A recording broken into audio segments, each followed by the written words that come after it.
Hey, bienvenue dans un tout nouveau vlog en ce lundi 11 décembre.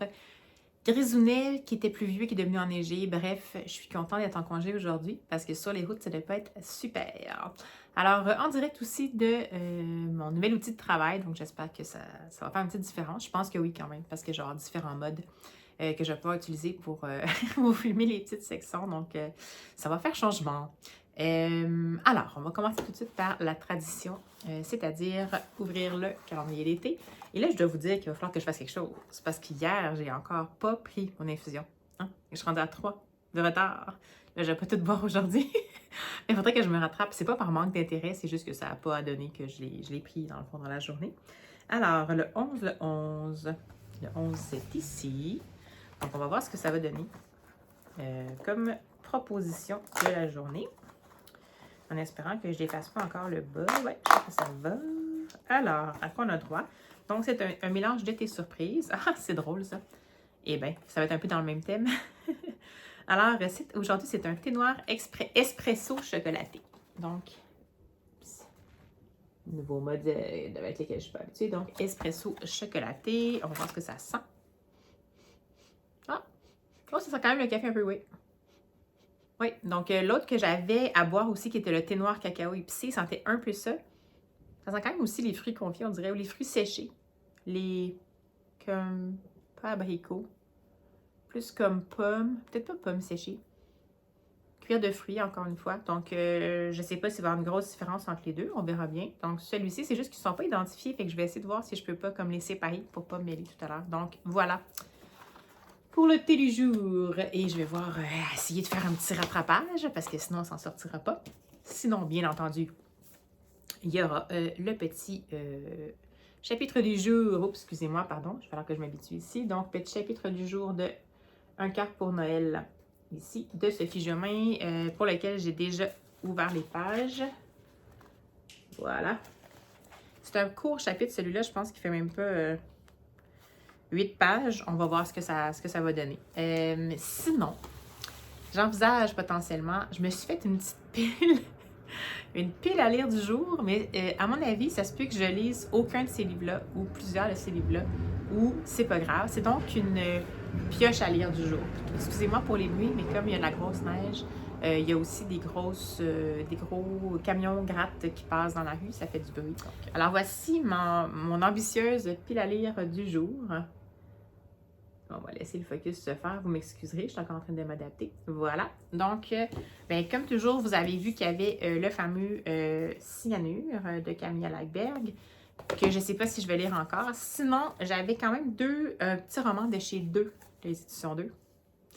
Il y avait Le Presque Chien, qui était un petit jeunesse, qui était un petit peu plus humoristique. Et il y avait celui-ci que je voulais vraiment lire, qui était de Anne Noyer, une autrice française que j'aime beaucoup, qui était un petit peu plus historique. Ça se passe dans une ville minière du nord de la France.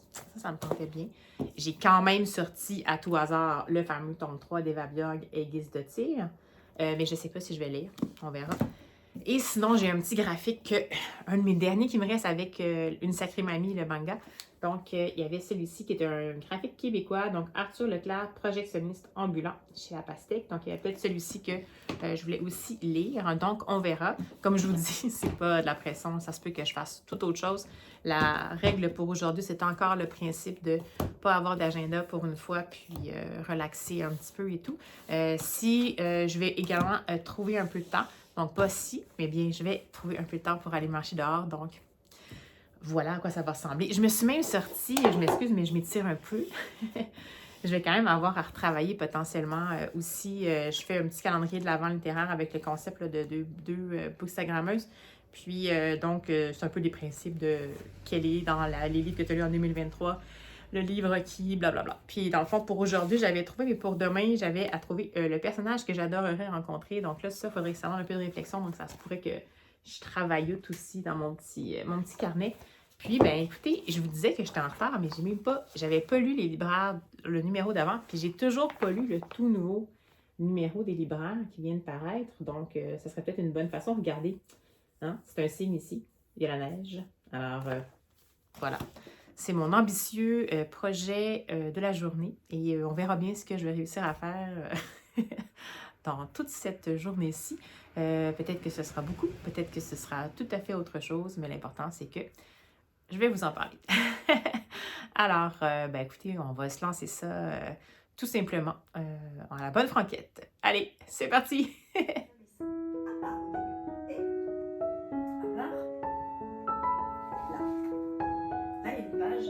Entièrement écrite de Manon à Manon. Et c'est là de janvier 2021. Donc là où j'en suis, je suis à la page 87. Il en fait 460 quelque chose. Donc je suis à un petit cinquième. Spécial, je vais pouvoir recompiner, j'avoue pas spécialement, mais je vais essayer de me rattraper pas mal ce soir sur mon ANC Hurle. Le dimanche, en fin de journée, comme ça, j'ai tout un tas de petits rituels que je fais. Hey, bonjour! Alors, écoutez, je me rends compte que l'après-midi passe et que je me suis toujours pas lancée dans la consommation d'une infusion parce que sinon, le marathon va être un petit peu intense au cours de cette semaine. Ouais, c'est parce que ça me tente aussi. Donc, je vous amène avec moi pour choisir la meilleure infusion. J'admets que j'ai un petit faible potentiel pour les thés noirs, là, soit celui expresso et je sais pas quoi, puis l'autre cacao épicé ou je sais pas trop. Je pense que je vais tenter le coup. Alors, allez, on y va. Bon, alors pendant que l'eau bout, on va essayer de déterminer ce qu'on va boire. Alors, si j'ai bien identifié, ça ici, c'est la case du 8, donc de thé noir cacao épicé. Et ça ici, ça devrait être la tisane au miel de Metro Tea. Ça serait le thé vert à la cannelle de City. Et celui-ci, celui d'aujourd'hui, le thé noir expresso chocolaté. Mais là, je pense que j'ai comme un penchant pour celui-là. Donc, ça sera ça. Thé noir, expresso, chocolaté.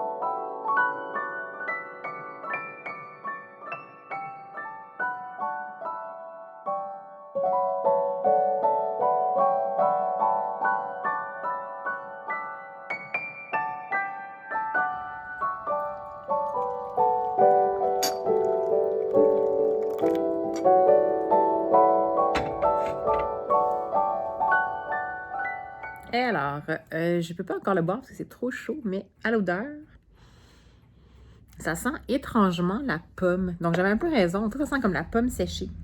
Mais là, techniquement, je vous rappelle que c'est thé noir expresso chocolaté. Je ne sais pas trop comment ça va faire pour se rendre en termes de goût, mais des fois, ça ne sent pas nécessairement ce que ça goûte. Donc, allez, on s'est au courant. Alors, c'est le moment de la dégustation. Je vous dirais qu'au nez, c'est encore très fruits secs.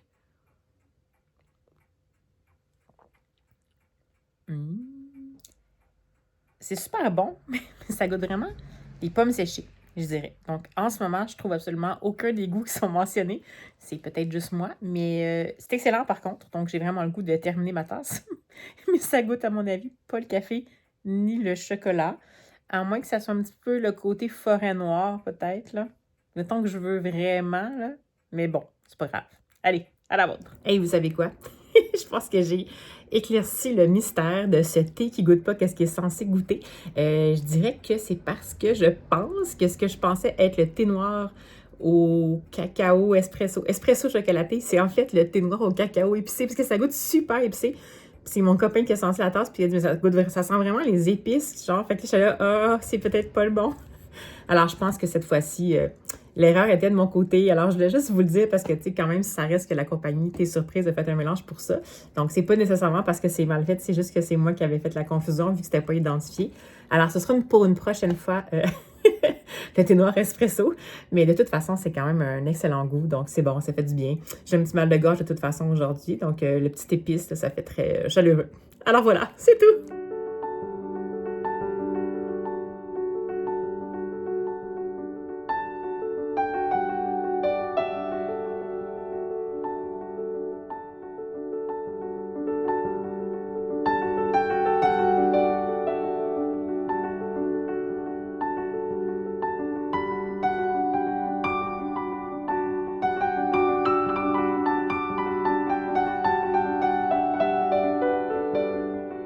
Eh bien, bonsoir. Alors, je vous reprends un peu tardivement encore, mais c'est correct.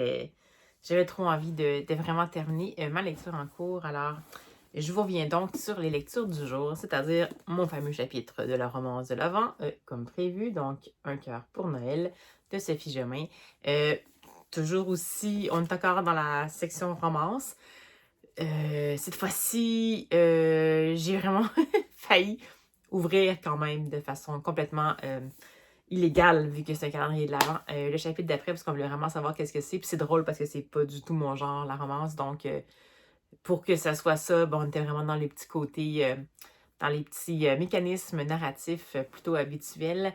Mais bon, la preuve, c'est que ça fonctionne parce que je voulais vraiment savoir qu'est-ce qui se passait. Donc, j'ai bien hâte de voir ça évoluer au fil des chapitres. Donc, toujours une belle petite rencontre à chaque jour. C'est chouette. Et sinon, j'ai finalement opté pour, dans toute ma grosse pioche à lire de la journée, j'ai finalement opté pour Cyanure de Camilla Lackberg, donc, qui est un petit hors-série, qui, d'après ce que j'ai pu voir, se situe entre le premier et le deuxième tome de la série des Patrick Edstrom, Patrick, je sais jamais comment le prononcer, Patrick Edstrom et Erika Falk. Donc, on va suivre ici. Ben, je vais vous lire la quatrième de couverture parce que je pense pas que j'ai lu dans ce vlog-ci. Puis juste pour vous mettre un peu plus en contexte. Puis je pense que ça ne dit pas trop de choses non plus. Donc, allons-y.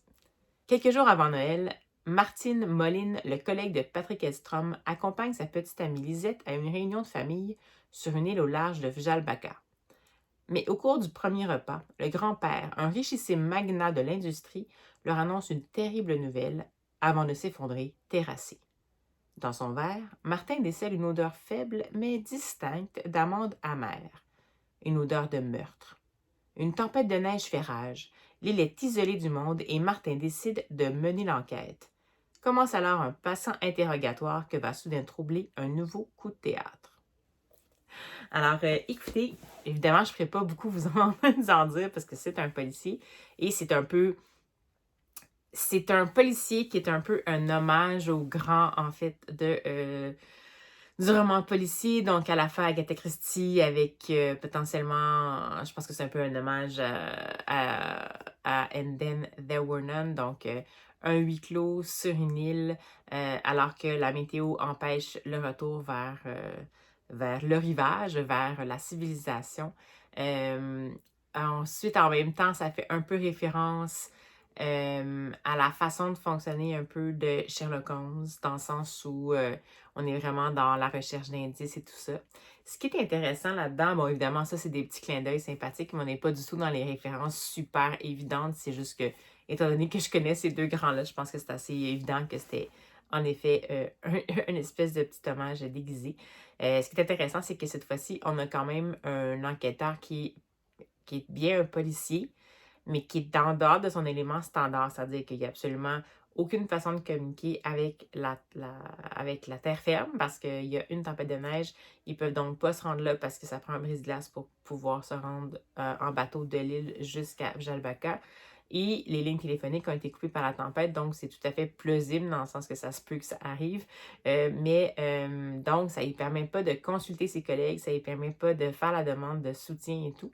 Et il doit se faire confiance. Et ce qu'on comprend, c'est que c'est quand même un jeune policier. Donc, c'est un policier qui, d'après ce que j'ai compris, puis peut-être que j'ai pas porté attention dans le premier de la série de Patrick et Erika, là.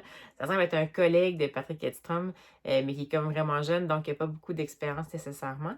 Puis, il arrive là un peu de toute façon à contre-cœur avec une amie une amoureuse dans le fond, mais qui n'avait pas nécessairement l'intention que ça devienne aussi sérieux, lui, avec elle. Puis il se ramassait un petit peu comme à reculons. Puis là, rendu là-bas, il se retrouve mêlé à, oui, un meurtre, mais surtout une famille malsaine. Ça me faisait aussi penser, dans le fond, pour l'Agatha Christie, ça me faisait penser à, je vous dirais, à And Then There Were None, donc les étaient 10, et aussi à Hercule Poirot's Christmas. Je me souviens plus c'est quoi en français.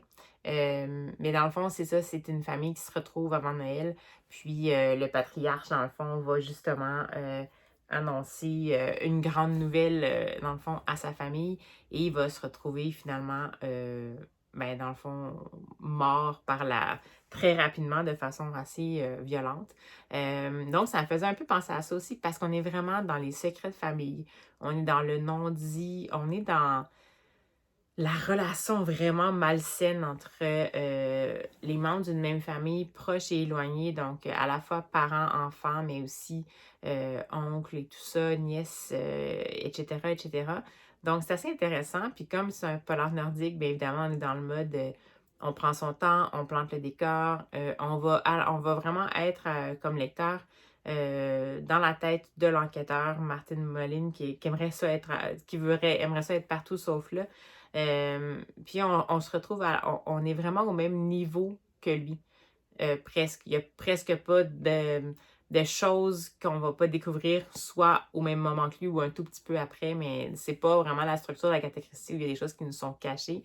Ben oui, quelques-unes, puisqu'on va quand même suivre des fois des personnages autres dans des espèces d'apartés dont l'enquêteur n'a pas vraiment connaissance, mais ce ne sera pas très long que cette information-là va également être transmise à l'enquêteur, donc éventuellement, on va finir par l'apprendre. Donc, je trouve ça intéressant que ce soit vraiment le point de vue de l'enquêteur, mais un enquêteur débutant, donc on considère que ce n'est pas un enquêteur amateur, mais comme si nous autres, comme lecteurs, on était aussi confrontés à cette situation-là, qu'est-ce qu'on aurait fait dans cette situation-là, comment on aurait fait avancer les choses. J'ai vraiment trouvé ça très bien ficelé, très habile. C'est pas un coup de cœur pour moi, mais j'ai vraiment trouvé ça, comme je vous dis, étant donné que c'est une petite plaquette, 156 pages, quand même un peu un tour de force d'en arriver à quelque chose de aussi tête avec un rebondissement de dernière minute très bien amené.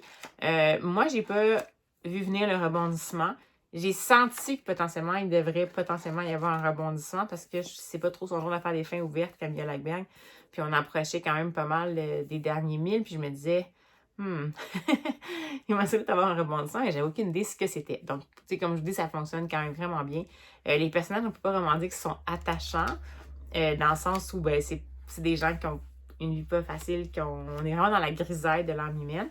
Mais en même temps, oui, il y en a quand même qui sont émouvants, puis c'est là qu'on se rend compte que l'humain est capable de belles choses, mais que l'humain a aussi besoin d'être reconnu dans tout ce qu'il est, puis à quel point le manque de reconnaissance peut avoir un impact sur quasiment être une espèce de legs génétique, entre guillemets, qu'on se passe de famille en famille, de génération en génération. Donc, j'en dirai pas plus. Mais ça vaut vraiment le coup. C'est une petite plaquette qui était indépendante. Je pense que même si vous n'avez pas lu, excusez-moi, je vais finir par m'habituer quand je suis en mode, le mode que j'utilise pour tourner, je peux pas vraiment me mettre de côté. Donc, voilà pour la couverture. Mais même si vous n'avez pas lu les autres de la série, c'est vraiment pas problématique. Parce qu'en fait, la référence à Patrick Edstrom là-dedans, il fait référence 3 fois. Puis on comprend que c'est parce qu'il y aurait donc goût qu'il soit là. Mais dans le fond, je pense que c'est plus pour faire un lien avec cet univers-là. Mais il n'y a pas d'autres choses qui s'entrecoupent. On est proche de Jalbaka, donc oui, ça fait référence à où les choses se passent dans la série de Patrick et Erika, mais sinon, ça peut vraiment se faire indépendamment. Donc, pourquoi pas une petite lecture de Noël grinçant pour faire changement, dans le fond, dans le temps des fêtes. Moi, ça m'a vraiment fait plaisir. Et puis, c'est encore, je pense bien, j'ai pas mon petit livre avec moi, mais je pense que c'est encore un de mes... Oui, c'est un de mes livres du Cold Winter Challenge, décidément. Il me semble que c'est dans Féerie des fêtes, mais je me souviens plus. Ou un Noël avec Dickens, parce que c'était vraiment que c'était plus spécifiquement lié à Noël, fait que c'est peut-être un Noël avec Dickens. Donc, ben voilà. Donc, un autre livre de compléter pour le Cold Winter Challenge. Vous allez trouver que j'accélère pas mal, mais c'est juste que j'avais mis quand même pas mal de livres qui sont liés à Noël dans le Cold Winter Challenge. Puis c'est sûr que ces livres-là, je vais essayer de les lire avant Noël, parce qu'après, j'aurais pas nécessairement envie de les lire. Ben, c'est pas qu'après ça, je boude Noël, mais c'est juste que, bon, c'est un petit peu moins présent chez moi, ce souhait-là. Alors, ben voilà, c'est ça, ma petite journée un peu bigarrée. Vous allez avoir eu peu de choses. Finalement, je me suis laissée emporter, pas emporter, mais porter par la journée. Et puis, ben voilà, avec un petit moment de dégustation de thé ensemble et puis de confusion de thé, n'est-ce pas? Ben, entre tout ça, j'espère que vous avez trouvé votre bonheur. Donc, n'hésitez pas à vous manifester en commentaire si jamais ça vous dit. Comment vont vos lectures ici dans les derniers grands droits avant le temps des fêtes? Puis, ben, d'ici à ce qu'on se revoit, je vous souhaite un bon petit moment, que ce soit une nuit ou un matin. Je ne sais pas à quel moment vous allez nécessairement visionner ce vlog-ci. Puis ben nous, on se retrouve sous peu, c'est-à-dire demain. À tout bientôt.